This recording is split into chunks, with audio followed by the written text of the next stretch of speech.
Episode number 252. Yes. We're going to talk about the Cleveland Guardians. We're going to go fast because I got to get out of here fast because Highland's got some boys soccer. Look at Mr. Manuel Clause. He's been incredible. 49 saves, or he's got 44 of the 49 saves, I ought to say, this season for Cleveland. A 381 team ERA, 10 shutouts, actually 11 shutouts now. What else?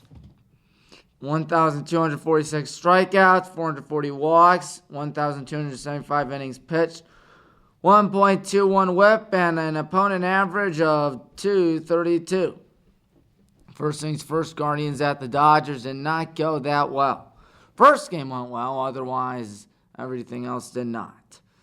Because in the first game you saw Brian Rocchio and Andres Jimenez homer in game one at Chavez Ravine, otherwise known as Dodger Stadium. Manuel Clause's 42nd save. And then the second game, the Dodgers went crazy, scoring 6 runs in the first inning of game 2. And Gavin Williams had to be lifted in that first inning of game 2 because of how poor it was going. Jack Flaherty had 7.1 shutout innings in game 3, and Shohei Ohtani, one of the best, probably the best player in baseball, hit a home run in game 3. Now it's time for the Guardians at the White Sox. Take a guess what happened. I want you to take a crazy guess. That's right, folks. It was a clean sweep for the Guardians. Nothing new for them as they took on the worst team maybe in the history of baseball and a national disgrace known as the White Sox. Oh my God, they are embarrassing. When I say embarrassing, I truly mean it. Anyways, Joey Cantillo had 6.2 perfect innings in game 1 before giving up his first hit. But still, to go that far is pretty impressive. David Fry and Bo Naylor homered in game 1. And Clause picked up his 43rd save of the season in said game. In game 2, the game that you're looking at right now, Ben Lively got hurt after 2 innings of work. And Lane Thomas had 3 RBIs in game 2. And then yesterday, it was Lane Thomas doing more of the same. In fact, he had not 1 but 2 run-scoring infield singles that combined for 4 RBIs. Yeah, you heard that right. First, he had a 2-run infield single. Then he had another 2-run infield single. How about that? And Clause has 44th save in game 3. How about Mr. Clause? The Guardians hold a 4.5-game lead over those Kansas City Royals and a 6-game lead over the Twins. And don't look now, but a 9.5-game lead over the Tigers. Well, the Tigers' hopes and dreams of winning the division look very slim right now. They could make the playoffs. Who knows? They're only 3.5 behind Minnesota for that third wild card. Drake Skubal has really done a great job for them, even though the Rockies did beat the Tigers today. It's a critical series for Detroit against Baltimore this weekend, and a critical series against Kansas City, Baltimore, and then they have a little easy against the Rays and the White Sox. But the Guardians, who do they have closings out? Well, speaking of Rays, a 4-game series against the Rays, then a 4-game big-time series against the Twins, then it gets a little easy against the Cardinals and Reds, and then the Astros. So there is that. But my goodness, the White Sox are 33-114. That is truly pathetic. They are on pace for an incredible 36 wins, which would be the worst record since 1901. Congratulations to the White Sox. Anyway, it's time for Tommy's Picks. It's going to recap what happened last week. Highland with the shutout over Brunswick, 37-0. We saw a good chunk of shutouts last week, actually. It wasn't just us that did it. Walsh shut out St. Vincent St. Mary 52-0. Hope and Boeing Bookdole 56-0. South Range beat Barberton by upset 38-0. Revere is 3-0 on the season. How about that? A good start for them. They beat Ravenna 35-0. And Padua beat Lutheran West 28-0. Midview shutout Leary Catholic. Midview is also 3-0. 27-0. North Ridgeville beat North Royalton 31-0. Hudson picked up their first win of the season with a 27-14 win over Cleveland Heights. And how about Wadsworth? They on their first home game of the season, beat the Whites out of Medina 51-7. Medina's a pretty good team, even though they're 1-2. Don't sleep on them. Strongsville against Brea Mid Park, 21-6 win. Avon edges out a win against Glenville, 13-12. Olmsted Falls took down Canfield, 35-6. In East Beetle area, Akron East Beetle area, 26-19. The Pioneers are 0-3. That ain't good. Nordonia beat Mayfield 35-7. Chardon beat Avon Lake 28-7. Avon Lake's 1-2 to start the season. And still, after being up on Barberton last week, turns out Barberton may not be that good of a team this year because Jackson beat Stowe 31-7. Green edges out a win over Talmadge 14-6. Twinsburg 25, Copley 22. Norton picks up their first win of the season, 20-13 over the lowly Firestone Falcons. D3 football, the good guys downed Wittenberg in the first game played between the two teams since 1999. It was a great day. Nearly 6,000 people showed up. Scoff at that all you want, but that ain't bad. Not bad. Whitewater beat JCU 34-7. Mountain Union did Mountain Union things with a 55-6 win. River Falls beat Alma. How about Alma losing 41-35? St. John's beat Carthage 49-0. Johns Hopkins over Ithaca 27-23. Carnegie Mellon trounces Teal 58-zip. Winfield beat Denison 31-7. Heidelberg on a Thursday night won 38-14. As did, speaking of Thursday nights, Carroll beat Stout 28-16. Case took down Waynesburg with East 41-7. Christopher Newport over Trine 42-6. Calvin beat Oberlin. The Yeoman 50-6. Wabash over St. Norbert 31-0. Good win for the Little Giants. Marietta beat St. John Fisher 55-0. Worcester, the Scots, took down the Quakers of Wilmington 56-13. Yikes, Wilmington may be in for a rough one next week. We'll get to that in a bit. Cole beat Cornell 55-10. Ohio Wesleyan beat Otterbein 26-7. Now for FBS football and the NFL. Yes, sir. Duke beat Northwestern at Northwestern's temporary stadium in double overtime. Texas beat up Michigan really bad. 31-12. I guess when you don't have your pal Connor Stallhands. Guess that's what's going to happen, my friends. Penn State barely beat Bowling Green, and they were my lock of the week, oddly enough. 34-27 win for the Nittany Lions. Speaking of 34-27, we had some crazy questionable calls where Kansas State beat Tulane 34-27. Rutgers beat Akron 49-17. Utah beat Baylor 23-12 in some now Big 12 action. That makes no sense. Iowa State made a late field goal to win the game over Iowa 20-19. South Carolina beat up on Kentucky 31-6. Michigan State's 2-0. They beat Maryland 27-24. Navy beat Temple by a score of 38-11. Illinois upset Kansas 23-17. San Jose State beat Air Force 17-7. Tennessee trounced North Carolina State 51-10. Nebraska downs the overrated Colorado Buffaloes 28-10 in front of 90,000 screaming fans at Nebraska Memorial Stadium, Tom Osborne Field. Oklahoma beat Houston 16-12. And Oregon's not doing that well. They barely beat Boise 37-34. Yikes. Then in the NFL, Isaiah Likely made a great catch for a touchdown, only for it not to be a touchdown because his foot was past the line by millimeters. Chiefs win 27-20 over those lousy Ravens.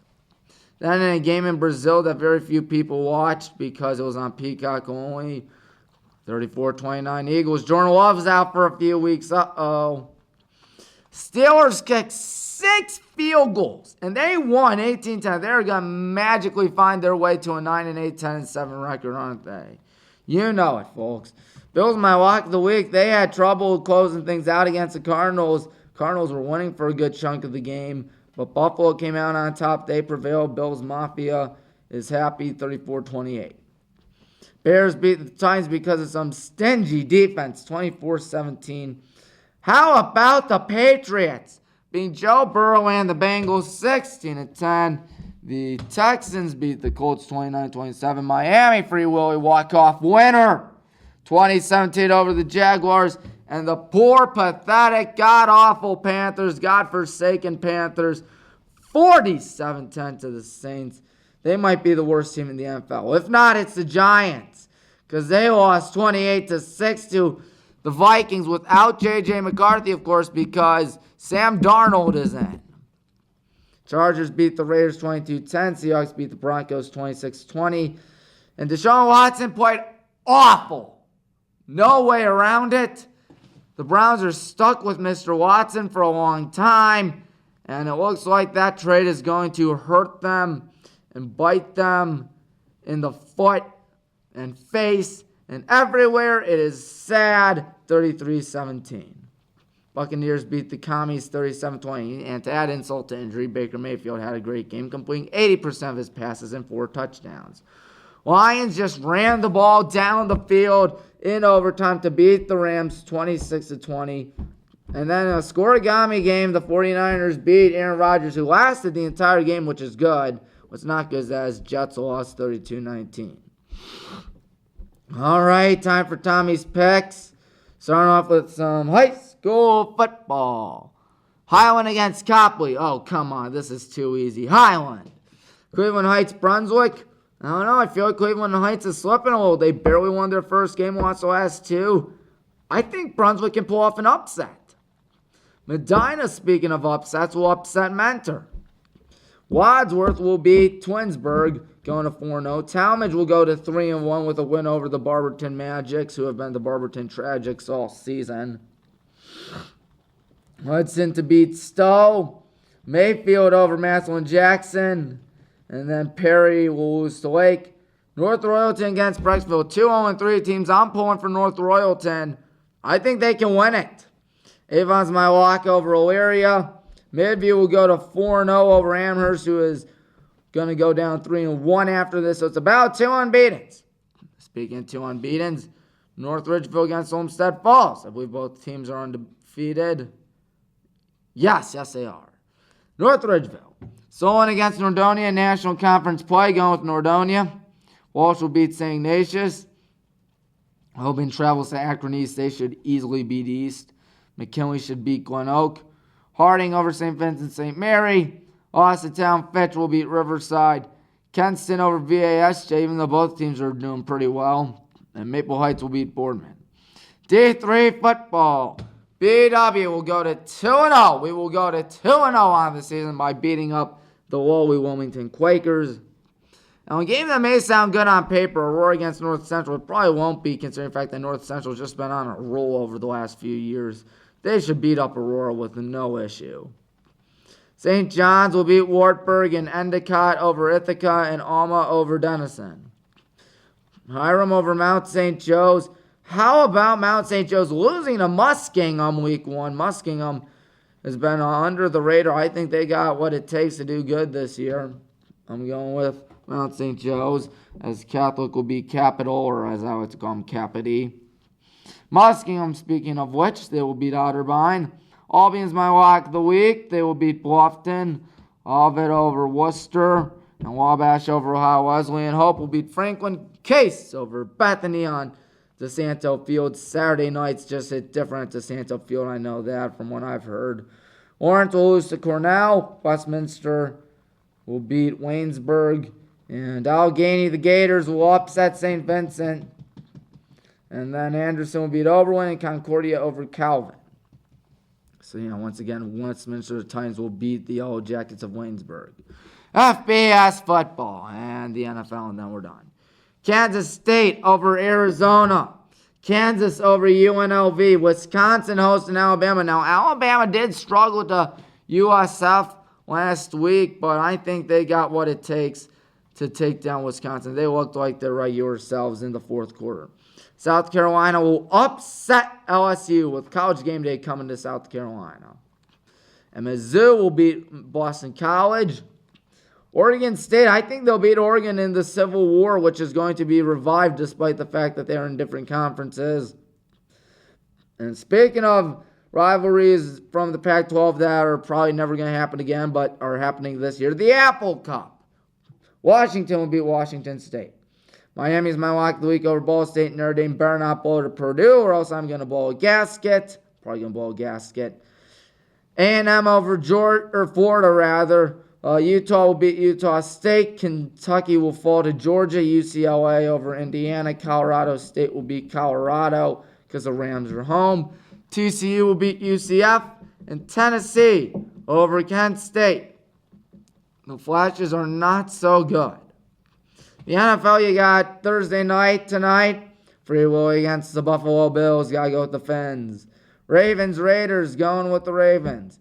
Panthers, Chargers, of course, it's the Panthers, so obviously I got to go with the Chargers lock of the week because the Panthers are going to be terrible. I might as well just pick my lock of the week as whomever Carolina's going up against. Cowboys will beat the Saints. Here's a bit of an upset. Baker Mayfield and the Buccaneers will down Detroit, get revenge from last year's epic playoff game. Packers against the Colts, going with the Colts. Jaguars will beat the Browns because the Browns are stuck with Deshaun Watson, who is playing like a JV quarterback in high school. Oh, God, no offense to JV quarterbacks. I know you probably are offended by that, but I'm sorry. 49ers will beat the Vikings. Seahawks will beat the Patriots. Titans will beat the Jets. And the Commies will beat the Giants.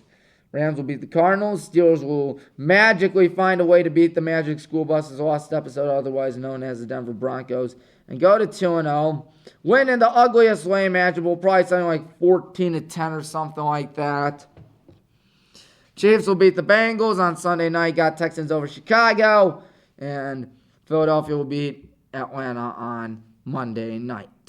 Well, folks, I think I've done it all for this week. Of course, next week will be more of the same. Time and thanking you for watching. Goodbye.